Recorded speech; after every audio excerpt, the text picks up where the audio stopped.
Today, we thank the Lord for giving us the opportunity to have this moment to celebrate this Mass. Many of our brethren all over the world are finding it difficult to have this opportunity. We remember them in our prayer this evening too. As we pray for the world, it reminds me of the prophecy of Amos, when he said, time will come when there will be great hunger in the world, but not the hunger of food. When there will be great taste in the world, but not tasting for water, but for the word of God. Today, that prophecy is beginning to unfold and come to pass. Today, children of God all over the world, because of the ravaging effect of the coronavirus, could not access this sacrament physically. They are just receiving the body and blood of Christ spiritually. Because almost every part of our country, and indeed that of the world, except few countries, their parishes, their churches are locked down. And what are we experiencing? Now we begin to test for the word of God. Many people are testing for the word of God. They're only listening to the preaching on internet, Facebook, WhatsApp, Google, and the rest. But here, God has given us the opportunity. And so we remain grateful to God.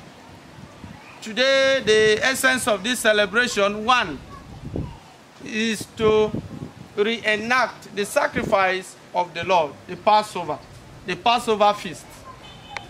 Today, we remember in the most special way how Jesus instituted the sacrament of the Holy Eucharist, and at the same time instituted the sacrament of the Holy Orders. And so today, my dear children, pray for your priest, pray for the entire church. The sacrifice we celebrate today, especially as demonstrated in the washing of the feet, is that of the show of humility and love. God invites us today to be humble, to love one another. It is a sacrifice of love, a sacrifice of charity. He has laid the example for us to follow. And so today we are invited to lay our lives for our brothers and sisters, to pour our lives for others, in order to help them in their difficulties, most especially at this difficult moment in our history, the difficult moment in our country. This is no time to hide our resources. Look around, you see that many are sleeping without food. Many are sleeping without water. Many are sleeping without basic necessities. Help them. Don't be stingy. If whatever we are celebrating today is anything to go by, try to pour out for others. Try to love others. Help them in their difficulties. We are running away from the coronavirus, not to attack us, but many are dying of hunger. Many are dying of thirst. Many are dying of basic needs of life. It is not there for them. Only God knows. The other day when I came to the chapel and I saw the box, the collection box, boggled, they destroyed it right in front of the Jesus in the Blessed Sacrament. I pity them. I say this too could be the effect of coronavirus. Because as they have locked the shop, no food, no water, children are crying, babies are crying, wives are disturbing. So somebody may, out of frustration, will just lay his hand on those things and break the balls and make away with the money. So children of God, this is a hard time for us. And so what we are celebrating today is the sacrament of love. Let us love one another. Even when we are in this country and our leaders have failed us. Yes, they have failed us. Just imagine yesterday, because they said minister must give us the account of how she spent the money. They said the report is with the Accountant General. Few hours later, the office of Accountant General got fire.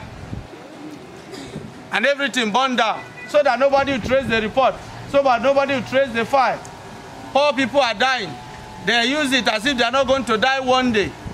The money meant for the poor people, people that are dying, they have siphoned the money. if at all, in quote, as people said. The money, if they cannot give account to the people of Nigeria, is another big story. This is the time we must remain firm and resolute in our faith. We should not let our faith be dashed. We should not lose our faith in God. Our God is aware of what is happening. Perhaps, as Archbishop Okojo, Emeritus of Lagos, said, it could also be blessing in disguise. This is an opportunity for us, the children of God, to go close to God, closer to God and deeper in love of Him, so that the yearning we have for Him may not just end there, but rather it will push us closer to Him. Then through the sacrament we celebrate today, we remember our brothers and sisters who may not have the opportunity to celebrate this in their parishes. Again, Jesus has shown us the example of humility. We know that what is happening in the world too is a lesson for us, that without God, nothing has value, nothing has meaning. Science and technologies, they have failed the world. They have failed us.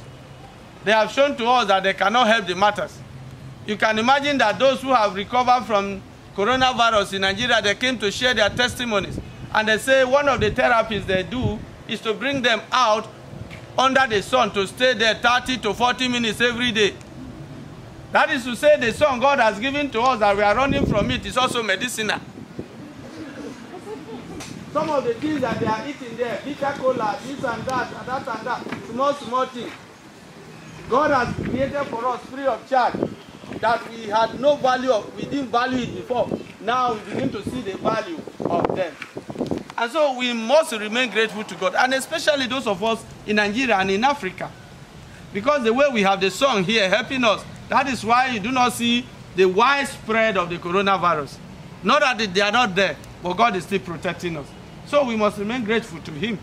Above all, let us love one another. Let us embrace one another. Let us extend a helping hand to one another, most especially at this time. Don't be stingy. Don't be so concerned about you and your family all alone. Try to be there for others. At least in a little way, you can affect positively the life of our brothers and sisters.